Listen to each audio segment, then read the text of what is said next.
taala dari maupun untuk khairu ummatin ukhrijat linnas ta'muruna bil ma'ruf wa tanhauna 'anil munkar wa tu'minuna billah. Bismillahirrahmanirrahim. Bil hikmah wa mau'izatil hasanah wa jadilhum billati hiya ahsan. Sadaqallahul adzim. Alhamdulillah, puji syukur dari Allah Subhanahu wa taala yang telah memberikan kita nikmat iman dan Islam, dan alhamdulillah kita disampaikan Mas di hari Sabtu ini. Salawat dan salam kita haturkan kepada junjungan kita Rasulullah Muhammad sallallahu alaihi wasallam. Beliau adalah contoh kita, ya panutan kita. Insyaallah kelak kita akan mendapatkan syafaatnya di hari ini. Alhamdulillah. Apa Mas, sebelum saya mulai ya saya berpesan Mas, apa ini akhir tahun ya biasanya banyak liburan.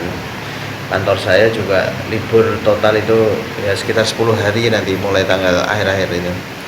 Nah biasanya kalau liburan, kebetulan anak-anak juga pas kondisi liburan itu mendorong kita kemudian untuk pergi Mas, ya untuk pergi. Mas saya pesankan Mas, kalau memang tidak terlalu penting, tidak penting sekali itu jangan pergi. Kenapa? Karena sekarang itu masih pandemi dan kita walaupun sudah 6 bulanan ya Mas, dari awal masa pandemi itu, pandemi kita itu belum mencapai puncak Mas, belum mencapai puncak. Lo kenapa belum mencapai puncak? Ya kan kalau peristiwa itu kan ada kurva Mas, ya ini naik terus landai stagnan baru turun. Kita itu masih naik terus, dan yang mengkhawatirkan beberapa daerah ini tingkat keterisian rumah sakit ya atau bed occupancy rate-nya itu udah hampir 80%. Jadi tinggal 20%, maka sistem kesehatan kita itu kolaps. Kolaps itu apa ya? Ya udah nggak ada lagi yang bisa digunakan untuk merawat kalau ada kemudian orang-orang yang sakit. Begitu juga dengan dokter Mas, dokter dan nakes tenaga kesehatan itu sudah kelelahan. Ya karena mereka berjuang setengah mati ya. Lawong nggak ada pandemi, ada nakes saja udah setengah mati Mas gitu. Mas kalau punya saudara atau teman dokter itu tidur itu bisa 2-3 jam sehari, apalagi ada pandemi seperti sekarang ini luar biasa.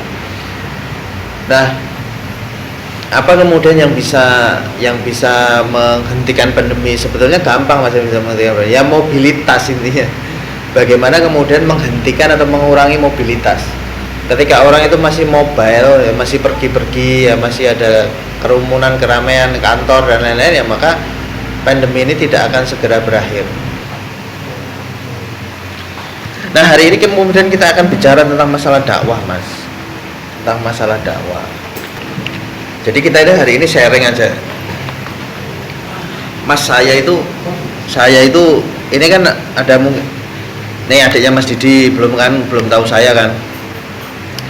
Saya itu males Mas, sebetulnya ngomong di depan gini, karena seolah-olah orang menganggap saya itu ustadz, padahal saya di depannya saya kepepet karena belum ada yang lain. Saya bukan ustadz Mas, saya sekolah di sekolah umum, SD ya SD Islam, SD Muhammadiyah, SMP negeri, SMA negeri, kuliah di sekolah negeri juga. Tapi karena saya kepepet karena tuntutan dakwah, ya udah. Makanya hari ini kita bicara tentang dakwah. Nah, kalau kemudian kita bicara dengan dakwah dalam bahasa Arab itu artinya apa Mas? Dakwah itu artinya dalam bahasa Arab itu da'ayat udakwatan. Kalau Mas pernah belajar bahasa Arab ya, satu kata dalam bahasa Arab itu biasanya diuraikan menjadi 3. Pertama adalah fi'il madhi, fi'il mudhari, kemudian masdar. Nah, masdar akar kata dakwah itu apa? Da'ayat udakwatan. Da'a Mas. Da'ayat itu artinya apa? Menyeru atau mengajak. Ya. Kalau orang yang menyeru disebut apa? Orang yang mengajak disebut apa? Da'i. Makanya ada sekolah di situ di dekat Rawal itu Da'il Khairat. Nah, berarti penyeru kepada yang baik. Ya. Jadi da'a itu menyeru. Nah, proses penyeruan masdar atau jeren itu disebut dakwah. Artinya mengajak atau menyeru. Maksudnya apa? Mengajak manusia untuk condong. Ya, cenderung itu. Maksudnya cenderung itu apa? Condong Mas, senang kepada Islam. Kalau dalam bahasa Jawa itu doyong. Kalau dalam bahasa Indonesia itu cenderung. cenderung, tapi maksudnya apa? Condong. Jadi gini mas, mas orang Jawa, istriku ini orang Bugis mas, orang Bugis. Dia itu ketika melihat aku makan kepala ayam, itu mau muntah tau mas, sama kaki ayam. Karena orang Bugis itu tradisinya kalau makan ayam itu daging ayam, gitu. Sekarang ya awal terus akhirnya nikah dengan aku beberapa tahun, dia akhirnya nggak muntah lagi, biasa walaupun dia nggak makan.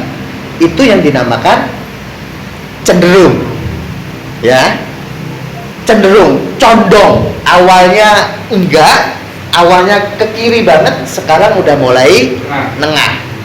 Sekarang mas, cakar sudah makan, tapi kepala ayam belum makan. Kalau orang Jawa itu yang aneh-aneh seneng, dagingnya malah nggak seneng, gitu. Nah, kebetulan orang Jawa. Nah, akhirnya dia udah makan dan dia udah mulai ke kanan. Suatu saat lagi akan ke kanan lagi. Inilah yang kemudian disebut dakwah, mas. Jadi kita tuh mikir nggak usah rumet-rumet, ya nggak usah rumet-rumet. Dakwah itu kemudian seperti apa? Dakwah itu ya gitu. Dari awalnya orang nggak seneng ngaji menjadi ngaji. Dari awalnya orang nggak seneng lihat YouTube dakwah, sekarang udah YouTube dakwah. Dari awalnya orang duduk seperti ini, mas. Duduk seperti ini effortnya luar biasa loh. Assalamualaikum. Duduk seperti ini tuh effortnya luar biasa. Jadi balik lagi mas, cenderung dan condong kepada Islam itu sudah disebut dakwah. Jadi secara tidak sadar sebetulnya kita sudah melakukan dakwah mas ya. Kepada anak kita, kepada istri kita itu kita melakukan dakwah, kepada teman-teman dekat kita juga melakukan dakwah ya. Dan aku berani katakan begini mas, nggak mungkin orang yang tidak pernah melakukan dakwah. Kenapa? Pasti orang sudah pernah, walaupun itu mungkin dalam tahap minimal ya. Nah, oleh karena itu, kalau dalam konteks kita memberikan dakwah, maka sebetulnya kita itu memberikan pemikiran kepada orang lain, memberikan wawasan kepada orang lain, memberikan pemahaman kepada orang lain. Itu adalah sebetulnya itu adalah kita dalam posisi memberikan dakwah, mas. Nah, karena dakwah itu kan tidak satu arah ya, mas ya, tidak satu arah ya, maka nanti ada arah yang lain. Kemudian yang dinamakan dakwah itu, ya ini kalau dalam bahasa saya mas, ini adalah seni untuk memenangkan perasaan dan pemikiran manusia. Saya ulangi lagi mas, seni untuk memenangkan pemikiran dan perasaan manusia. Maksudnya bagaimana? Karena objek kita ini adalah manusia, maka ketika kita berdakwah mengajak manusia itu supaya cenderung kepada Islam, maka harus ada dua yang di-grab mas. Ada dua yang kita ambil. Pertama adalah pemikiran, yang kedua adalah perasaan. Pemikiran itu apa? Dia paham terhadap konten dakwahnya ya.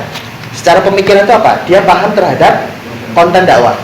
Secara perasaan dia seneng terhadap aktivitas dakwahnya itu, penyeru dakwahnya itu. Itu dua mas. Contoh begini, mas, kita sholat yuk. Konten dakwahnya cocok nggak mas? Cocok. Kontennya apa? Mengajak sholat. Saya mengajak Mas Didi sholat sana. Saya mengajak itu kontennya oke, udah nggak ada masalah itu. Kontennya udah nggak ada masalah. Pemikirannya dapat. Orang ngerti bahwa Samsul ngajak Mas Didi sholat. Kontennya ngerti. Pemikirannya sudah oke. Pemikiran udah nangkep. Perasaannya nangkep nggak? Perasaannya belum tentu. Nah ternyata ini contoh ya. Ternyata aku tuh punya utang sama Mas Didi tapi belum aku bayar. Sehingga Mas Didi memang nangkep kontennya, tetapi ada perasaan yang tidak bisa ditangkap. Perasaan ya mungkin canggung, ya sebel. Kenapa? Karena sudah jatuh tempo, Samsul nggak mau bayar utang, sehingga perasaannya itu nggak dapat. Nah oleh karena itu dakwah itu harus memenangkan pemikiran, yang kedua memenangkan perasaan. Contoh lagi, sholat, bodoh kamu, nggak mau sholat, kafir kamu, nggak mau sholat. Pemikirannya dapat, perasaannya nggak dapat, menyakiti orang mas, gitu. Jadi itu seni mas, makanya itu perlu seni. Bagaimana kita bisa nangkep pemikiran dan perasaan orang, ya itu harus kita tangkap sama-sama. Makanya nggak bisa berdakwah dengan orang marah, itu nggak bisa. Kepada orang yang marah dengan kita itu nggak bisa. Atau berdakwah kepada orang yang perasaannya itu belum selesai, atau dia lagi lapar, dia lagi ya kasih makan dulu biar dia relax gitu. Dia lagi lapar didakwah ya, puyeng balanya kan gitu. Ya kasih makan dulu lah supaya ngopi-ngopi dulu ya kan, biar relax, baru kemudian didakwah. Terhadap anak kita juga begitu, nggak boleh kasar. Ya harus halus dengan istri kita apalagi. Makanya dakwah dengan istri kita yang paling afdal itu apa? Sebelum subuh. Kenapa sebelum subuh? Kenapa sebelum subuh? Hah? Ada tahu nggak? Itu jam waktu sayang-sayangnya kalau kata dangdut. Jadi relax, ya, perasaannya itu relax gitu loh. Kalau dia lagi kesel, kalau dia kesel secara emosional, kesel secara fisik, ya kita ini nggak masuk, ya kita ngomongin nggak masuk mas. Makanya dicari waktu yang enak atau didakwai ketika habis kita ajak belanja di kamar Alila, kita dakwai pas nganter ke jajanan segala ayah, itu nangkep banget mas. Karena perasaannya sudah dapet, ya itu trik. Nah, dalam konteks dakwah ya kemudian ini kan dari satu sisi, dari satu sisi kita memberikan pemikiran. Sisi yang lain, ketika orang kemudian menerima dakwah, artinya menerima pemikiran. Kan harus ada dua mas. Dakwah bisa nggak sendiri? Nggak bisa. Harus ada yang memberi, harus ada yang menerima. Kalau yang pertama tadi memberi pemikiran, kalau yang kedua adalah menerima pemikiran. Nah, maksudnya bagaimana? Kalau yang konteks penerima pemikiran, dakwah itu adalah seni untuk memenangkan pemikiran dan perasaan diri kita sendiri. Contoh begini mas, ketika ada orang lain berdakwah sama kita, mas, maka pemikiran kontennya itu harus kita ambil. Dalam artian kita harus ngerti, kita harus kemudian betul-betul ngerti apa sih yang diomongkan oleh si pendakwah itu terhadap kita. Bisa nangkep nggak mas? Bisa nangkep nggak? Jadi ketika ini kan tadi kan aku ngomong posisi yang satu, sekarang posisi yang satu lagi ya, yang menerima dakwah ya. Kalau kita dalam posisi yang menerima dakwah, kita itu harus nangkep apa sih yang diomongkan. Kita harus kontennya betul-betul harus dapat tuh apa sih yang diomongkan. Itu artinya disebut memenangkan pemikiran. Pemikiran siapa? Diri kita sendiri. Ya, kita harus dapat tuh, yang pertama. Yang kedua, memenangkan perasaan kita. Maksudnya apa? Ketika ada perasaan-perasaan negatif, ketika kemudian ada perasaan-perasaan negatif, mas. Assalamualaikum. Bentar.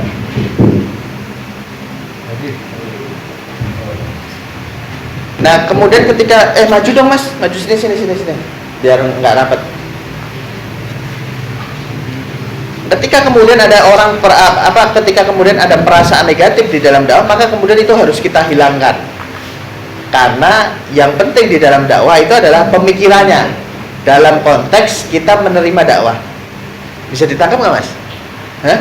Susah ya ngomongnya. Bisa ditangkap nggak mas? Bisa. Ya. Soalnya banyak yang keputus sih. Sebentar, aku mikir dulu cara yang enak untuk ngomongnya gimana ya.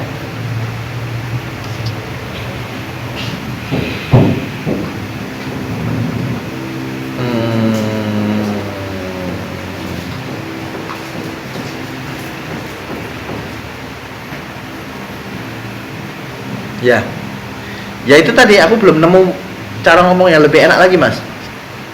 Jadi ketika kita dalam posisi menerima dakwah, maka yang kemudian kita harus ambil itu adalah kontennya, pemikirannya, dan kemudian menghilangkan perasaan-perasaan yang menghalangi konten. Contoh begini, Mas Fauzan ngomong sama aku, Samsul sholat gitu, maka aku harus nangkep inti pemikirannya. Inti pemikirannya adalah ngajak aku sholat, dan aku harus menghilangkan perasaan-perasaan yang kemudian menghalangi konten itu. Apa kontennya?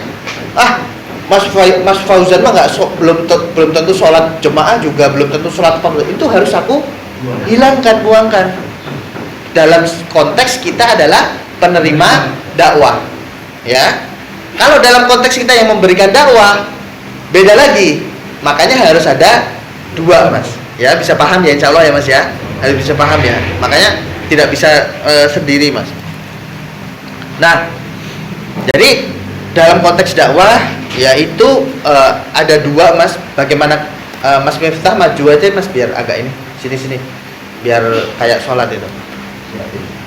Jadi ada kemudian memberi pemikiran, kemudian ada menerima pemikiran. Nah, dalil dakwah itu seperti apa, mas? Ini mohon mas harus diingat loh.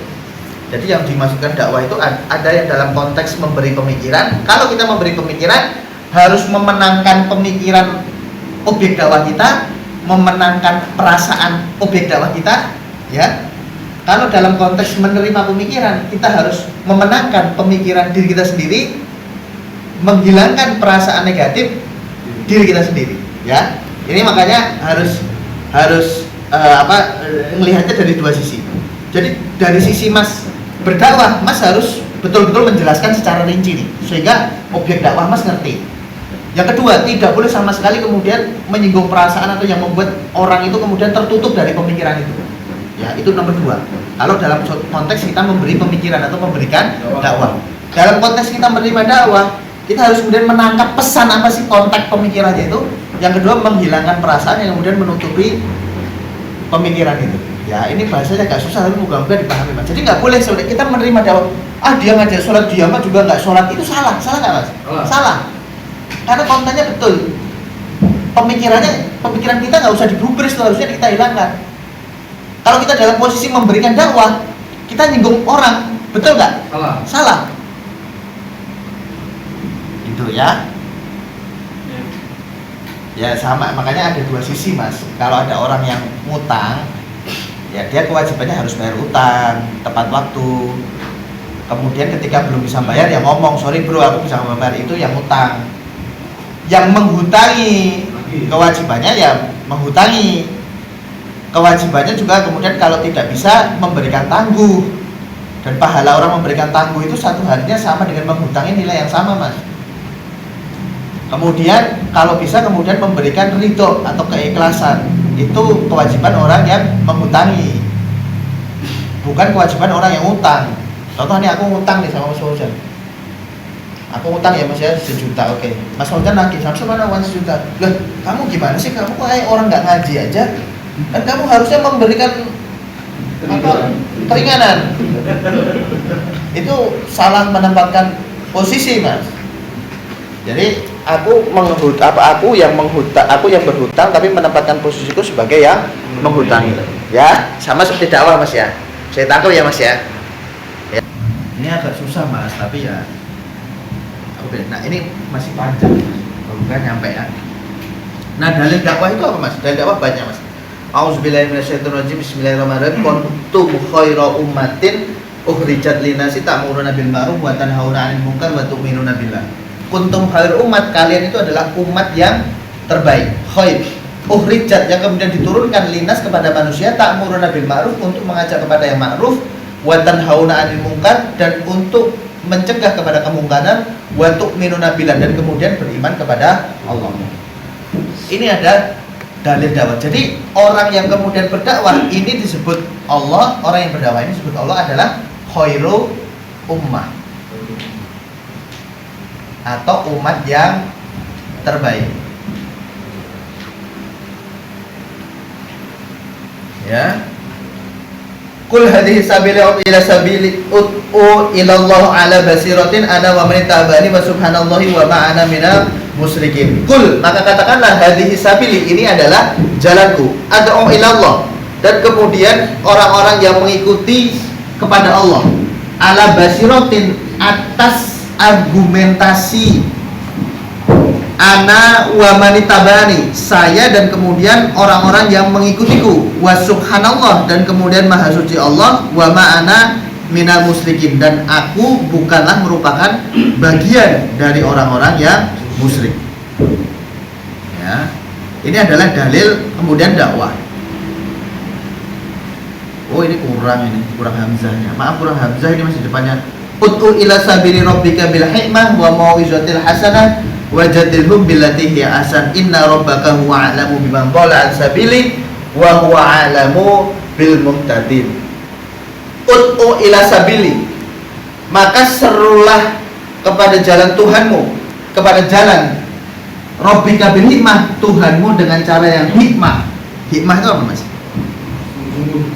Hikmah itu dengan sesuatu yang menyentuh, yang mulia, yang memberikan impresi, ya, yang memberikan impresi, ya, enggak mencela. Makanya aku sebel banget tuh, umat muslim terjebak pada cebong dan kampret. Semua saling mencela, cebong mencela kampret, kampret mencela cebong. Itu bukan hikmah. Orang ngajak dengan mencela bisa nggak mas? Nggak bisa. Kalau betul-betul mau berdakwah jangan mencela. Itulah yang kemudian disebut hikmah. Wa mau'izotil hasanah, dan dengan mau'izoh, dengan pelajaran hasanah yang baik. Apa maksud mau'izotil hasanah? Dengan pelajaran yang baik itu artinya dengan sarana-sarana yang ini dapat diterima oleh objek dakwah. Inilah disebut mau'izotil hasanah mas. Contoh ya, orang Jawa berdakwahnya pakai bahasa Jawa.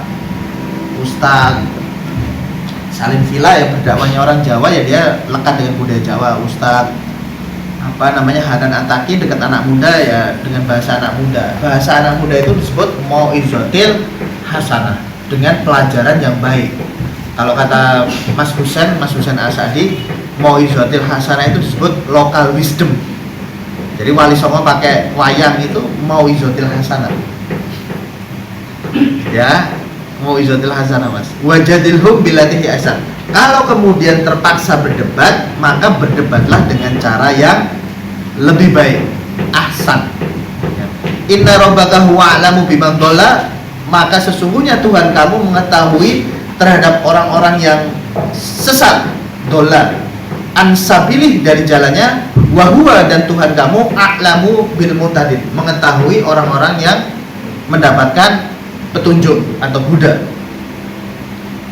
Ya. Man ra'a minkum munkaran falyughayyir biyadi. Barang siapa kemudian melihat kemungkaran, falyughayyir biyadi, maka ubahlah dengan tangannya.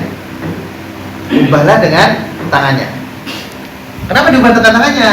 Karena dia mampu untuk merubah dengan tangannya. Contoh gini, Mas Pak RT, ada perjudian di RT, Mas bisa nggak berubah? Bisa. Mas bisa merubah dengan tangan. Maksudnya tangan biadi itu bisa, tangan ini bisa kekuasaan mas. Kalau warga RT bisa nggak merubah? Nggak bisa, karena dia nggak punya tangan atau biadi di dalam hadis ini, ya, atau kekuasaan. Nah makanya enak mas, kita bapak kan punya kekuasaan dalam keluarga, gunakan biadinya, jangan diem. Kita punya biadi. Nah, man ra'a minkum munkaran falyughayyiruhu biyadi, maka dia bisa ubah dengan tangannya. Fa in lam yastati, kalau dia nggak mampu, fa bilisani, maka dengan mulutnya. Karena dia nggak punya kekuasaan, maka dirubah dengan mulut, dengan seruan, dengan dakwah, dengan nasihat. Tapi kalau orang yang punya tangan berdakwah dengan nasihat, keliru nggak? Keliru. Dakwahnya Pak RT terhadap penjudi itu nutup tempat perjudian, itu dakwahnya Pak RT.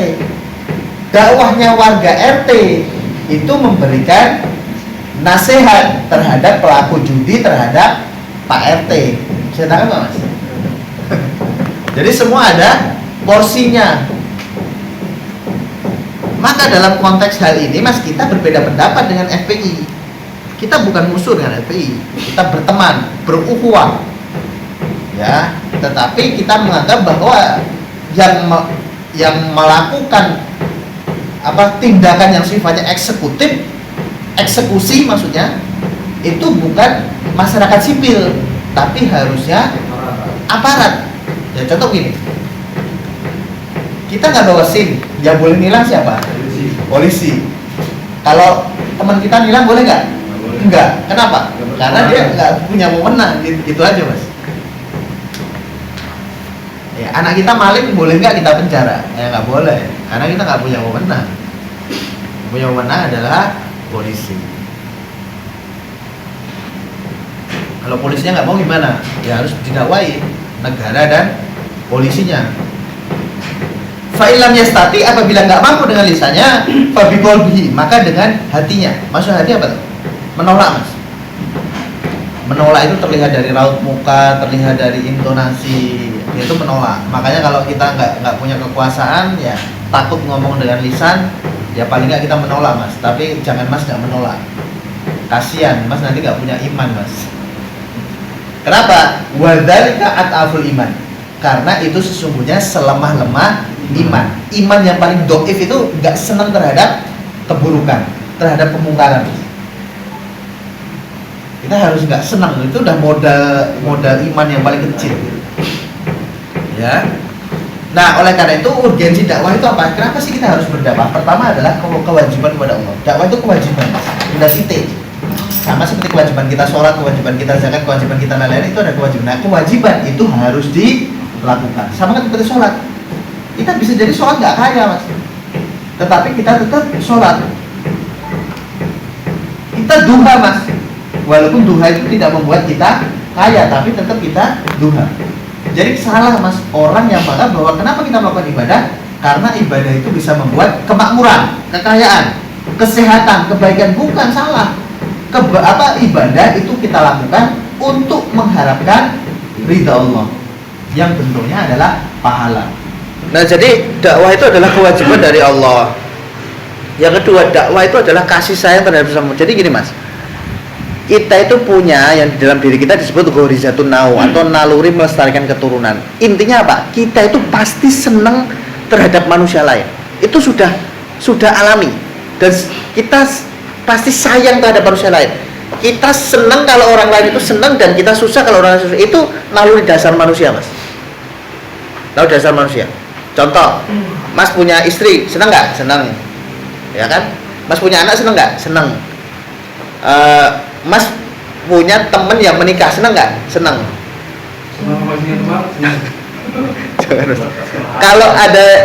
Kalau ada temennya mas menikah, mas nggak senang, itu aneh. Itu menyalahi kodrat mas. Ada orang lain senang tapi mas nggak senang, itu menyalahi kodrat. Itu aneh. Berarti ada sesuatu yang salah, ada something wrong mas. Ada orang di depan kita lagi jalan, di depan kita ada orang tabrakan, kita senang, itu ada jiwa kita yang sakit, ya. Ada jiwa kita yang sakit. Ada tetangga kita beli mobil baru, kita nggak senang, jiwa kita sakit. Karena itu nggak lumrah. Lumrahnya manusia itu sayang terhadap orang lain, senang kalau orang lain senang, sedih kalau orang lain sedih. Itu lumrahnya orang, ya. Lumrahnya orang. Makanya aku pernah ditanya oleh orang begini, Samsul, kalau Ustadz Felix poligami kamu seneng nggak? Seneng. Kenapa? Lah Felix aja seneng kok, masa aku nggak seneng? Kalau aku nggak seneng sakit mas aku. Kalau Felix aja seneng, ya aku seneng dong, ya kan? Jadi nggak boleh ada sesuatu yang disenengin teman kita yang membuat dia senang, aku nggak senang, itu nggak boleh, kecuali memang melanggar syariat. Selain itu kita harus senang, ya. Teman senang kita harus senang, teman sedih kita juga harus sedih. Nah, itu adalah sayang, rasa sayang kita terhadap manusia. Jangan terhadap manusia, sama hewan aja kita sedih mas. Ada semut kena air pasti kan kita pengen angkat, iya mas, iya nggak? Ada kucing kelaparan yang kita kasih makan. Makanya kalau ada tetangga kita nggak bisa makan, kita diem aja, jiwa kita sakit. Ada yang salah di dalam diri kita. Nah itu nanti perlu didalami lebih lanjut, kesalahan dalam diri kita itu apa. Ada teman kita yang promosi, kita malah demam, meriang, ya mana ya, biarin aja dia senang. Ada toko teman kita yang rame, kita nggak senang, ya itu kita ada yang salah berarti di dalam diri kita, ya. Makanya mas-mas kalian ya, punya anak menikah itu saya ikut senang, walaupun saya ya, tidak secara langsung. Menikah lagi juga saya senang. Pokoknya yang buat mas senang, saya senang pokoknya. Hah? Ya, kenapa? Apa namanya tadi aku bilang, apa yang dicontoh itu, kalau Ustaz Felix poligami lagi, aku senang karena teman-teman saya senang, saya juga senang.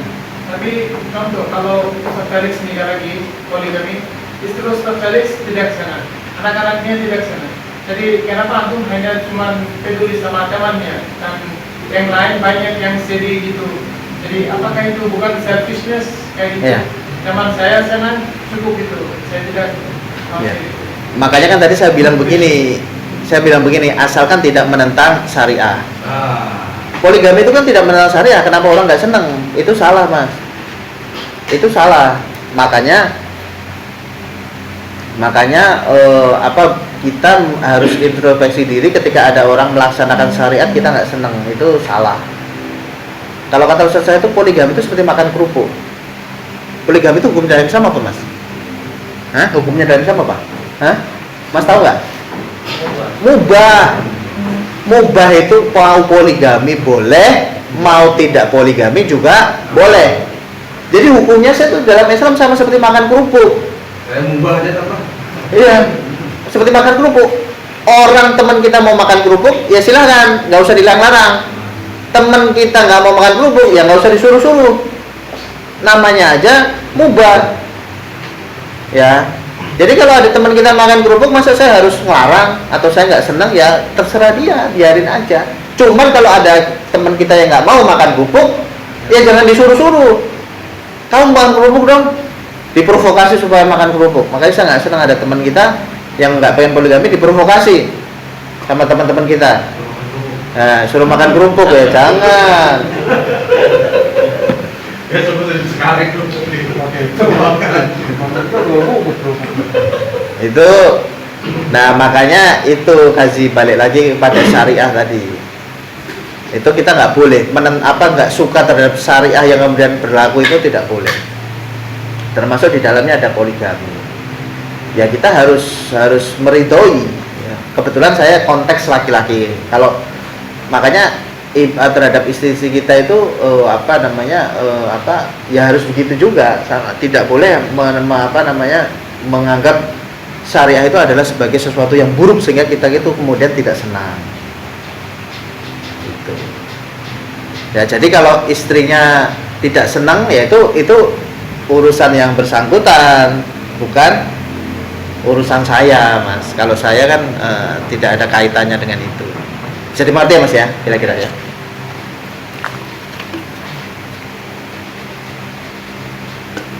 Jadi aku belum selesai. Nah, kasih sayang yang tertinggi. Nah, aku tadi bilang setiap manusia pasti punya kasih sayang terhadap manusia lain. Kasih sayang tertinggi apa? Apa? Tidak mau orang yang disayang ini masuk neraka. Pengen orang yang disayang ini masuk surga. Itu kasih sayang tertinggi, Mas. Makanya saya bilang orang pacaran itu yang katanya cinta sayang itu, cinta dan sayang bohong. Kenapa bohong? Karena dia mengatakan cinta padahal dia mengajak orang yang katanya dicintainya ini masuk neraka. Kalau dia sayang cinta harusnya dinikahi. Jadi tingkatan tertinggi dari rasa sayang dan cinta itu mengajak orang yang kita sayang dan cintai masuk surga dan mencegah orang yang kita sayang dan cintai masuk neraka. Itu tingkat kasih sayang tertinggi, Mas.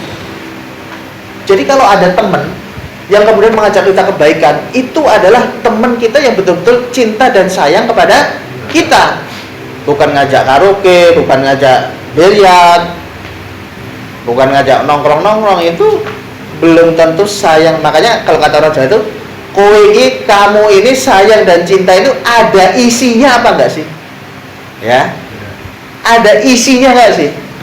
Ada isinya itu maksudnya apa? Ada bobotnya enggak sih? Kalau ada bobotnya pasti arahnya ke situ. Jadi makanya seorang orang tua yang kemudian menyuruh anaknya berhijab, itu menurut saya adalah tingkat kasih sayang yang paling tinggi. Kenapa? Karena nggak mau anaknya itu masuk neraka. Neraka tuh ngeri, Mas. Diceritakan di dalam kisah itu, siksaan yang paling ringan itu kalau kita nginjak neraka, otak kita tuh mendidih, itu siksaan yang paling ringan. Kita pakai trompa, ya trompa itu sejenis sendal. Ya kita nginjak, kepala kita itu mendidih, otak kita mendidih, itu siksaan neraka yang paling ringan. Yang mana mungkin kita sayang dan cinta, tapi mengajak orang yang kita sayang dan cintai masuk neraka. Nah, dakwah itu adalah bentuk kasih sayang, karena mengajak kepada surga, kepada kebaikan. Makanya kalau ada teman Mas yang ngajak kepada kebaikan, itu harus diopeni, Mas, harus di-maintain, harus disayang-sayang supaya teman gitu nggak hilang. Kalau kata mbah-mbah dulu, Mas, kata yang dulu, sebanyak apapun temanmu, kalau tidak ada yang mengajak kepada kebaikan, itu berarti hidupmu di dalam masalah yang besar. Banyak teman, ya, rame, banyak main, tapi dari banyak teman itu tidak ada satupun yang mengajak kebaikan, maka hidupmu ada dalam masalah yang besar. Itu kata yang kita terdahulu. Sak kakek kanca mule nek ora sakabe kanca mule nek ora ana sing ngajak kebaikan, uripmu ana ning masalah. Ana ing masalah. Ya. Bisa tangkap, Mas? Ya, berarti dakwah itu adalah bentuk kasih sayang. Kemudian dakwah itu adalah pahala yang tidak putus. Maksudnya bagaimana, Mas? Tradisi keluarga istri saya, Mas, itu menjadi guru Al-Quran. Motivasinya apa? Motivasinya ini, Mas, pahala yang tidak putus. Anak saya itu istri saya ngeyel, istri saya bersikukuh. Maksud saya tuh gini, udah lah yang ngajarin Al-Quran langsung guru aja biar tertata, biar sanad keilmuannya ada. Tapi istri saya tuh nggak mau bersikeras untuk ngajarin anak-anak saya untuk membaca Al-Quran dulu mas, sebelum nanti dikasih ke guru. Kenapa? Itu adalah pahala. Selama anak saya masih baca Quran, itu pahala untuk istri saya. Ya, nanti anak saya mengajar kepada anaknya lagi, cucu saya, itu pahala untuk istri saya. Makanya enak mas, berdakwah tuh indah banget. Ya, mas ngajak istrinya baik, ya dapat pahala. Nanti istri mas ngajak anaknya baik dalam satu hal yang sama, dapat pahala juga mas. Pahala yang tidak putus-putusnya. Makanya menjadi guru, ya menjadi ustadz itu enaknya seperti itu mas. Kita mendapatkan pahala. Mas juga sebagai orang tua juga bisa, gampang banget itu. Ya, aja orang mendisiplinkan sholat. Selama dia masih sholat disiplin, itu pahalanya untuk mas-mas kalian. Enak nggak? Ini yang disebut pahala jariah. Jangan ngasih dosa jariah mas. Ngajarin orang nggak suka karaoke, diajarin karaoke. Selama dia karaoke dosanya untuk mas. Wah ini repot ini parah, kita nggak karaoke dapat dosa karaoke. Ngajarin orang main karaoke.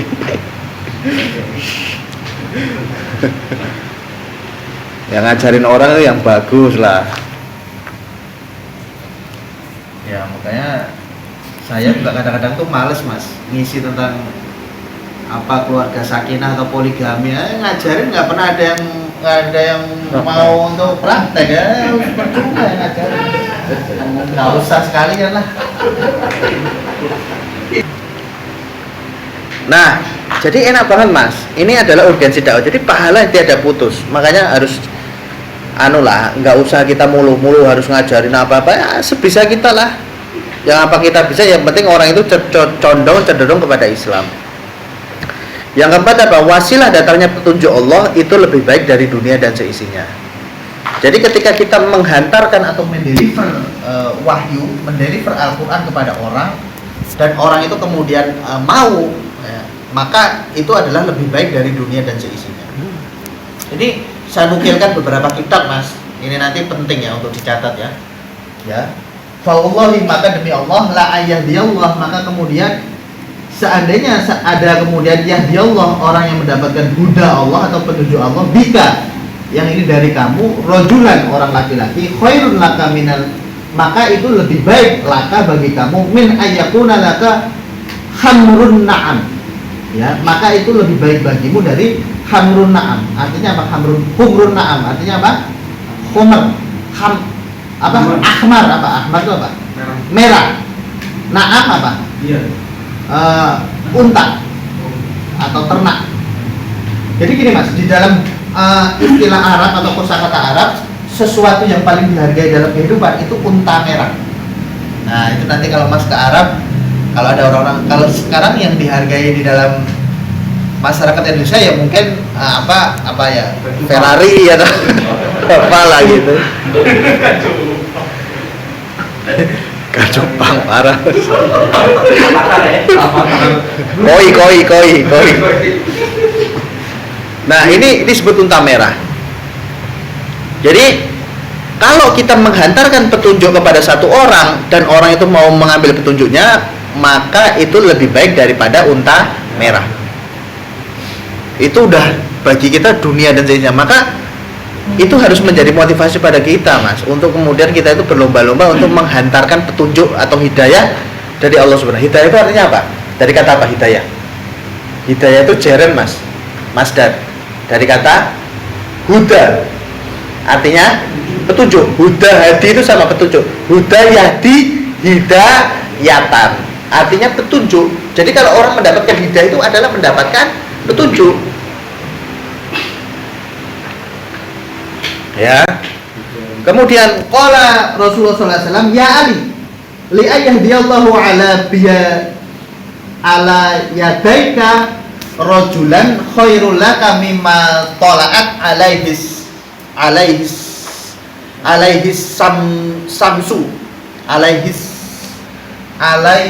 samsi.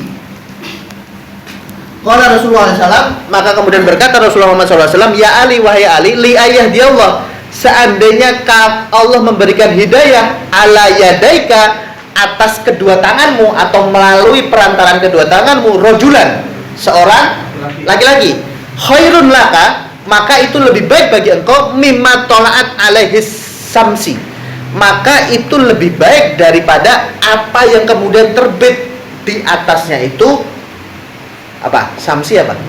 Matahari. Kan Samsul, Mas. Namaku Samsul, itu matahari. Makanya aku hitam. Kebanyakan matahari.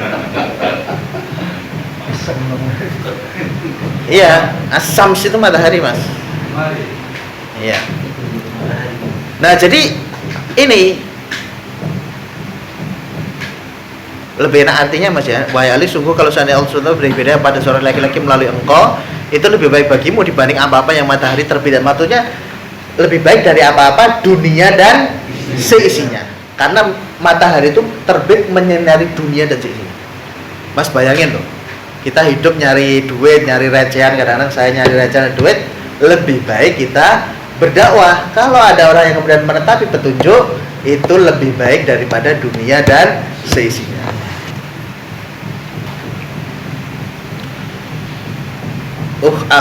Akhrijahu lil Hakim al-Mustadrak ala Sahihain. An Abi Rafi' qala Nabi sallallahu alaihi wasallam li ayyadillahu azza wa jalla ala yadayka rajulan khairul laka mimma tala'at alaihi samsu wa gharabat. An Abi Rafi', dari kemudian Abi Rafi' qala, maka kemudian berkata Nabi sallallahu alaihi wasallam, maka kemudian berkata Rasulullah sallallahu alaihi wasallam, li ayyadillahu, seandainya kalau Allah subhanahu wa ta'ala memberikan hidayah azza wa jalla ala yadayka, melalui kedua tanganmu. Yadaika itu tangan, Mas, artinya, Mas. Maksudnya melalui perantaraan kamu atau melalui usaha kamu itu loh, Mas. Ya, jangan diartikan tangan itu ya melalui tangan, bukan. Rojulan, seorang laki-laki, khairun laka, maka itu lebih baik bagi kamu, mimma tola'at alaihi samsu, daripada apa yang kemudian terbit di atasnya itu matahari, wa gharabat, dan kemudian tenggelam. Ya. Kenapa disebut gharabat itu tenggelam, tahu nggak, Mas? Ghoroba itu artinya apa? Artinya apa? Ghoroba artinya apa? Tenggelam. Ya. Bisa diartikan sebagai apa? Hah? Apa? Barat. Karena barat itu adalah tempat untuk tenggelam. Ya. Bisa, kalau tempat waktu tenggelam itu artinya apa? Isim makannya apa? Maghrib. Isim makannya kan maghrib. Tempat untuk sujud, sajadaya sujudu. Masjid, tempat untuk sujud. Tempat untuk belajar, darusaya dusu, tempat untuk belajar. Madrasah, tempat tenggelam atau tempat barat, artinya adalah maghrib, dari kata ghoroba tadi, tempat tenggelam. Jadi maghrib itu pasti matahari tenggelam. Kalau matahari terbit itu bukan maghrib. Ya. Itu adalah urgensinya dakwah. Yang kelima, dakwah itu adalah ibadah yang paling dicintai Allah. Jangan kaget, Mas. Jangan kaget. Dakwah itu adalah ibadah yang dicintai Allah. Kenapa? Kita Islam itu karena siapa, Mas? Karena dakwah. Islam kenapa bisa sampai di Indonesia? Karena dakwah. Kenapa anak-anak kita Islam? Karena dakwah kita. Kenapa kita Islam? Karena dakwah orang tua kita. Makanya kita harus bersyukur, Mas. Dulu kita disuruh ke madrasah, disuruh ngaji sore-sore, kalau nggak sholat digebukin. Kalau nggak begitu kita sekarang Buddha, Mas. Kita ketemu sekarang di sini, Mas semua jadi Buddha atau Hindu, ikut kerajaan Majapahit dulu, Mas. An Abi Umamah an Nabi sallallahu alaihi wasallam, wa ahabbu ibadati abdi ilayya nasiha. Dari Abi Umamah, dari Nabi sallallahu alaihi wasallam kemudian berkata, wa ahabbu ibadah abdi ilayya nasiha. Dan ibadah hambaku yang paling aku cintai adalah nasihat. Dalam konteks ini adalah dakwah.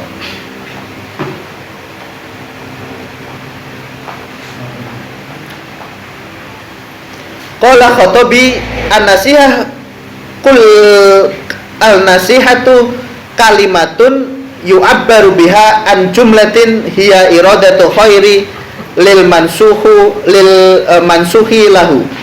Ya.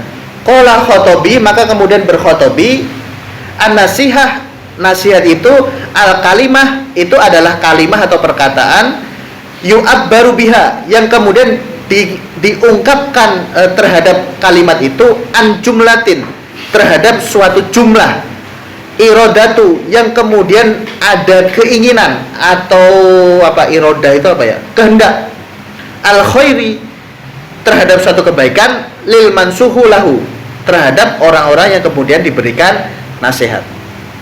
Ini adalah dakwah. Jadi sebetulnya yang dinamakan nasihat itu adalah dakwah.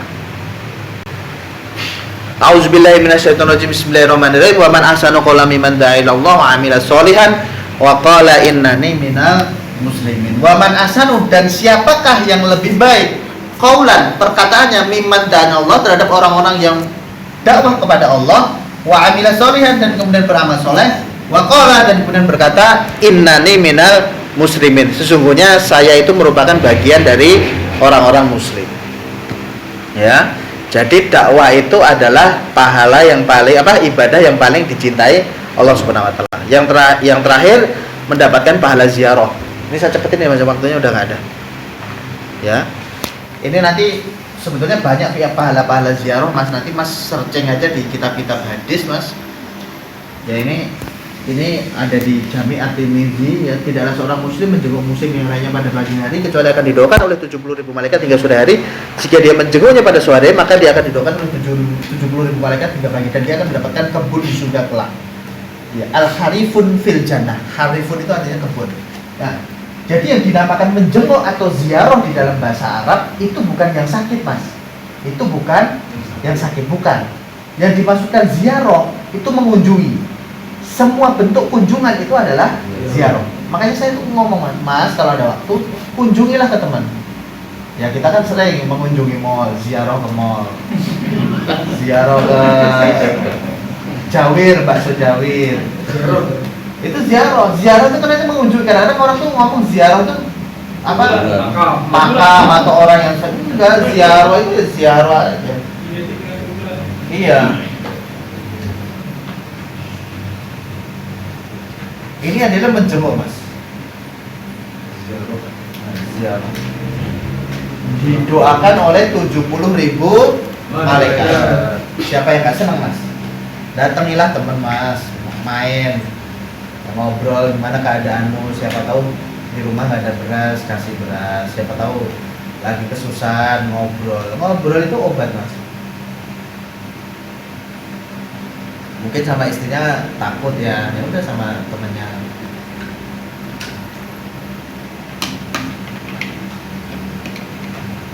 Nah, ini di Muslim, Mas, tapi hadisnya lebih pendek. Ini saya potong, Mas, hadisnya panjang, tapi yang sesuai dengan konteks ini pendek. Wa man ada maridon lam yazalu fi khurfatin jannah. Man ada, barang siapa mengunjungi maridon yang lain, lam yazalu itu kalau dalam bahasa Arab itu tidak putus-putusnya atau terus-menerus, Mas. Ah, betul, continue. Maka dia lam yazalu. Wah, ini diartikan senantiasa. Lam yazalu itu apa namanya? Terus. Lam yazalu fi khurfatil jannah. Maka dia akan berada pada taman surga. Jadi kalau Mas pengen lihat surga sesungguhnya, datang ke teman Mas ziarah. Selama Mas ziarah, maka Mas berada pada taman surga. Tapi kadang-kadang aku sedih, Mas, ada teman kita yang kemudian lagi kesusahan, gak ada yang datang. Kira dia seneng, banyak datang. Ya kadang-kadang manusia itu tidak ubahnya seperti laron, Mas, ya. Rayap yang itu masih jadi larva. Sukanya mengerumuni apa? Terang. Sesuatu yang terang. Neon terang itu kan banyak laron. Kalau neonnya redup, laronnya berdiri. Makanya ngumpulin teman tuh paling enak kalau punya duit, Mas. Ayo makan ya, ayo biliar, ayo lagi pas terang, ayo kemana ya. Tapi kalau lagi sakit ya, bye bye. Lagi jatuh, marah. Nah sekarang udah, berarti dakwah itu oke, Mas, ya. harus menjadi prioritas dalam kehidupan kita ya. Nah, tapi ada hambatannya mas. Sesuatu yang pahalanya besar, biasanya hambatannya besar. Nah, hambatan terbesar dakwah itu apa? Kira-kira tahu nggak? Apa hambatan dakwah yang paling gede mas? Istiqomah. Apalagi istiqomah, apalagi? Terus apalagi? Apalagi kira-kira mas? Hambatan dakwah yang paling gede.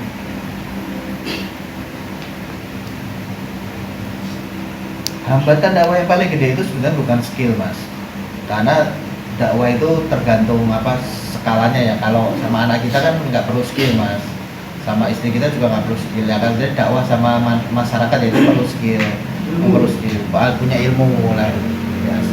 Tapi tidak melulu kan, karena kan membuat orang cenderung condong itu kan ya simple sebetulnya. Perilaku kita saja. Perilaku ya memang kadang-kadang begini, memang kita nggak sholat tapi nyuruh orang sholat. Tapi secara umum begini mas, orang itu nggak mau nyuruh terhadap sesuatu yang dia belum lakukan. Ya berarti ketika dia nyuruh orang yang dia lakukan, berarti dia sudah lakukan.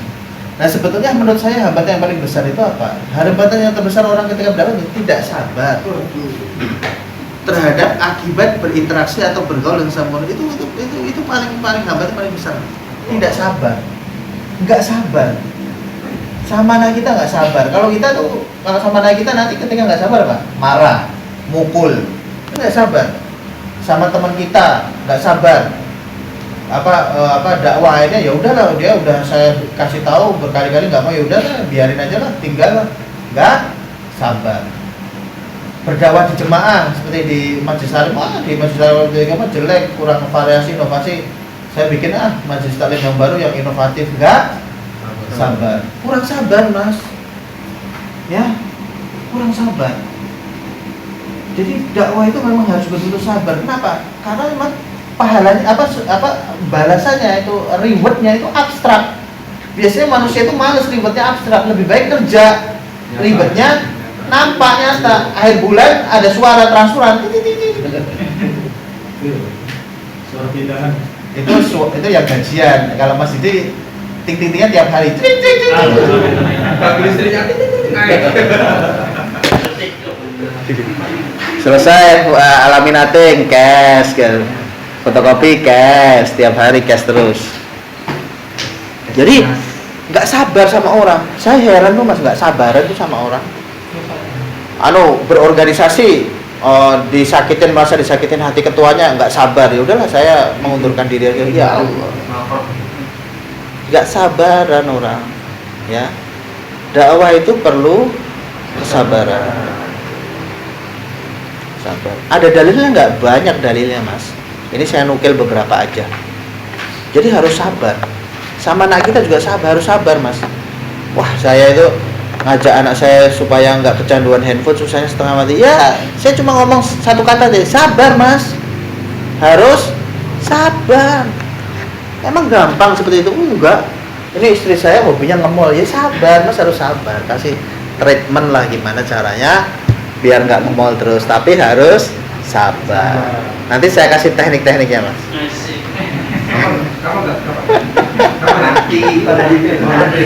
Tapi jarang ke mall, tapi gantinya ke kamar Alila. Wah, sama aja. Kirain gantinya online. Paket. Sambil mau aja. Oke. Kemana-mana bawa itu token. Yang warna biru kecil loh. Nah, itu repot. Sabar.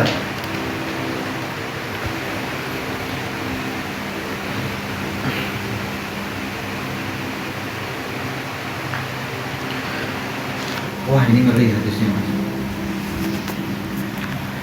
Al-mu'minu alladzi, orang mukmin yang yukhalitun nas, dia bergaul dengan manusia, wa yusbiru ala adzahum, dan kemudian dia bersabar terhadap kesengsaraan yang timbul atau kejelekan yang timbul dari perlakuannya itu, ajrun minal mu'minin, maka balasannya lebih besar daripada orang-orang mukmin alladzi la yukhalitun nas, orang-orang yang enggak mau bergaul, wa la yasbiru adzahum, dan kemudian tidak sabar terhadap tindakan kasar atau jelek dari mereka.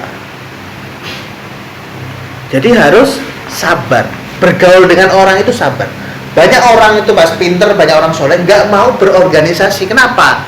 Dia nggak sabar.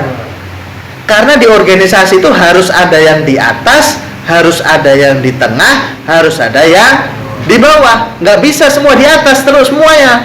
Nggak bisa semuanya juga di bawah. Harus yang di atas, harus di bawah. Mengkritik yang di atas, tapi ke atasnya nggak mau. Ya, mengkritik yang di bawah, tapi jadi orang suruhan juga nggak mau, disuruh-suruh nggak mau, padahal yang di bawah juga harus mau disuruh. Kenapa ya? Itu tugas di bawah disuruh, tugas yang di atas memerintah atau menyuruh itu namanya organisasi begitu. Makanya harus sabar. Ya, ini saya bacakan aja. Ini sama Mas. Jadi ini komentar Imam As-So'ani dalam kitab Subulus Salam mengomentari terhadap hadis ini. Beliau mengatakan begini Mas, di dalamnya terdapat keutamaan siapapun yang melakukan interaksi dengan masyarakat, yang dalam interaksi tersebut dia memerintahkan yang ma'ruf pada mereka serta melarang mereka dari kemungkaran, serta dia memperbaiki muamalah mereka, maka itu lebih utama dibanding orang yang uzlah atau memisahkan diri dari masyarakat serta tidak sabar dalam interaksi tersebut. Ya.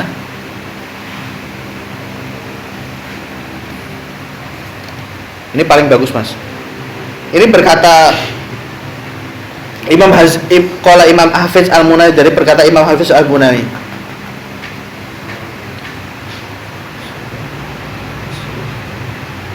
Man azamu anwa'u sabru min azamu anwa'u sabru,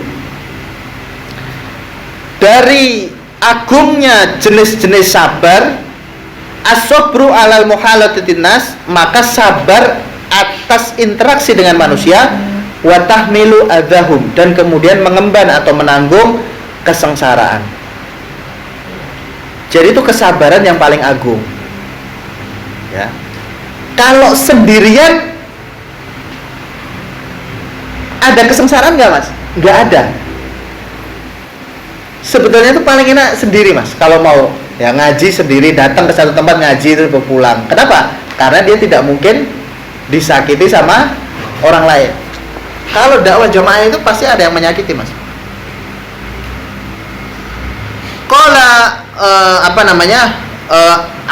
al-alamah as-saih al-islam al-hafiz ibnu Hajar al-Asqalani, wasabiru azamu ajran minal munfiq li'anna hasanatan mudha'afatan ila sab'i mi'atin idza sab'i ma'atin. Fathul Bari li Ibnu Hajar. Qala al-alamah Hajar, Syekhul Islam Hajar Hafiz Ibnu Hajar Al-Asqalani berkata, as-sabiru azamu ajran, maka orang yang sabar itu pahalanya lebih mulia, lebih agung min munfik, daripada orang-orang yang berinfak, li'an hasanatin, karena sesungguhnya kebaikan mudha'afatan ila ima'ati, itu dilipat gandakan menjadi 700 kali. Ngerian Mas, sabar Mas. Ya, jadi harus sabar. Harus disabarin. Betul-betul sabar. Oke, yang terakhir Mas. Jadi sabar itu merupakan syarat mutlak untuk dakwah secara individual. Kalau Mas kebutuhan berdakwah secara individu nih, saya dengan Mas dengan istrinya, Mas dengan anaknya, Mas dengan temannya, itu individu ya Mas ya. Maka sabar itu merupakan syarat mutlak. Kenapa? Karena belum tentu orang yang Mas dakwah itu mau berubah. Sabar, dengan istri sabar, dengan anak sabar, harus sabar Mas, dengan teman-teman Mas sabar. Nggak mau dengan cara ini, cara lain, nggak mau cara lain, cara ini, nggak mau cara ini, sampai kemudian orang itu mau berhijrah. Pahalanya Mas besar banget, lebih dari dunia dan seisinya. Nah, itu sabar itu merupakan syarat mutlak untuk dakwah secara individu. Yang kedua, sabar itu merupakan syarat mutlak untuk dakwah secara komunal atau jamaah. Seperti di RT Jamaah 3, itu adalah dakwah secara komunal, secara jamaah. Loh, kenapa secara komunal? Efek dakwah secara sendiri itu satu, efek secara komunal itu diungkit Mas. Ya, dakwah secara komunal itu efeknya itu seperti mengungkit. Tahu nggak sih mas, mengungkit apa? Membuat apa namanya? Mengungkit itu apa ya? Kalau ada namanya deret ukur ya, itu namanya kalau mengungkit itu deretnya deret hitung itu loh mas. 2 jadi 4, 4 jadi 8, 8 jadi 16. Bukan 1, 2, 3, 4, 5, 6, 7, 8. Kalau dakwah secara individu 1 ke 2, 2 ke 3. Kalau mas dakwah secara jamaah 1 ke 2, 2 ke 4, 4 ke 8. Jadi lebih efisien dakwah itu secara komunal. Kita nggak mungkin bisa mas melakukan riklah itu kalau dakwahnya secara individu. Kita nggak mungkin ngadain acara couple gathering kalau dakwahnya secara individu. Nggak mungkin kita bisa melakukan itu sehebat apapun kita. Oleh karena itu kita perlu berjamaah. Seperti Ustadz Salim Villa, Ustadz Umar Mita itu juga nggak sendiri, dia punya tim. Nggak mungkin sendiri mas. Nggak mungkin. Dakwah itu perlu jamaah, perlu komunal supaya efeknya itu bisa mengungkit gitu loh. Efeknya itu bisa besar. Mas dakwah individu di Cengkareng kayak gue, kapan mas nyampainya?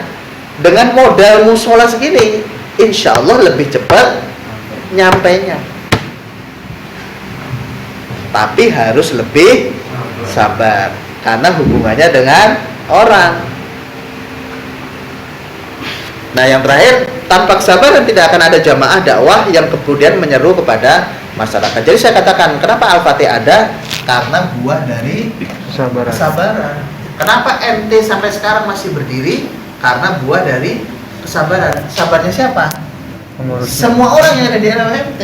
Yang ketua juga sabar, yang rakyat jelata juga sabar, yang ngisinya juga sabar. Saya datang sebelum jam 9, yang datang 2 orang loh mas. Itu kalau nggak sabar itu ya pulang aja lah. Saya datang sebelum jam 9, yang datang cuma 1 orang, Mas Panca. Jam 9 pas Mas Piang, 2 orang. Makanya bagi saya nggak masalah, saya harus sabar. Ya, Mas juga sabar betul. Mas datang ke sini itu juga sabar. Intinya begini Mas, satu jemaah dakwah itu kalau nggak sabar-sabaran bubar. Nanti kita lihat sejauh mana kesabaran kita ngurusin Al-Fatih. Kalau nggak sabar ya bubar. Makanya uang itu bagi saya bukan masalah utama. Uang itu bukan masalah utama karena uang itu bisa dicari. Contoh, kita itu kan malas mas. Ada orang tuh nyumbang itu kita tuh malas. Nyumbang tuh suruh nulis tuh malas. Maksudnya apa? Kalau kamu nyumbang itu kan ada kota infak, masukin aja. Ada orang datang ke sini, mau nyumbang. Terus teman-teman konsultasi ke aku gimana ya, kita nggak usah yud kalau mau ya dia naruh aja makanan nanti biar nanti langsung dibagi aja habis gitu. Kita nggak usah nerima uang lah, males. Nanti jadi kasus, nanti jadi ada sesuatu yang nggak suka nanti jadi repot mas, apalagi buka rekening mas, itu repot itu. Ada yang ngasih mas setiap hari Jumat sore itu makanan, itu kita juga nggak tahu datang dari mana mas. Makanya mas kalau ke sore sini biasanya di depan itu ada makanan. Nah makanya aku nggak pernah takut dengan uang, dalam artian insya Allah ketika kita berusaha itu uang itu akan ada. Tapi yang aku takutkan adalah nggak ada rasa sabar mas diantara kita. Nah kalau mas nggak ada sabar pasti Al-Fatih udah bubar, MT 453 pasti akan bubar juga ya. Semoga mas bisa merenungi mas, nanti dipikir-pikir lah. Ya, kalau ada benarnya nanti silahkan diambil, tapi kalau ada salah yaitu datangnya dari aku. Kita terus dengan baca. Ada pertanyaan mas, silahkan. Ada pertanyaan?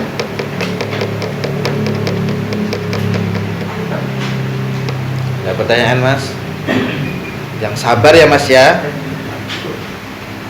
Kalau makanya kalau nanti kemarin kan tugas suami terhadap istri itu 3, hak istri atas suami 3. Kalau saya balik, kewajiban suami terhadap istri. Yang pertama adalah apa? Berbuat baik. Kedua, memberikan nafkah, ketiga memberikan pengajaran. Kemarin kan baru sudah selesai pertama tuh, berbuat baik.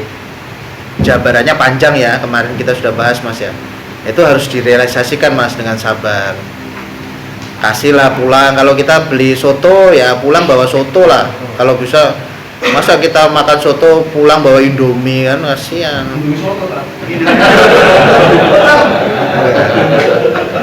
Ya itu berbuat baik sama istri begitu. Nanti kalau sudah terlaksanakan nanti kita lanjutkan yang lain Mas. Ini pulang lah beli sesuatu tuh di segala ayah beli apa pasti senang, bukan senang terhadap makanannya Mas, senang perhatiannya gitu loh. Makanya kalau Mas Didi itu ngasih makanan ke nyonyanya itu bukan makanan, itu bisa istrinya teringat-ingat seminggu loh Mas. Pas seminggu lagi Iya. jadi ingat terus gitu. Sebaliknya kalau Mas bilang ini, kamu sekarang kok mukanya ini tambah gendut, itu juga teringat-ingat 2 minggu Mas. Nah, padahal itu simple ya, seperti itu ya. Makanya berbuat baik kepada istri itu cakupannya luas Mas, cakupannya luas. Ya berbuat baiklah. Ya. Nggak boleh. Kita udah bacaan hamdalah, alhamdulillahirabbil alamin, istighfar, astagfirullahaladzim, dan doa qatul majlis. Subhanakallahumma bihamdika asyhadu an la ilaha illa anta astaghfiruka wa atubu ilaik. Assalamualaikum warahmatullahi wabarakatuh.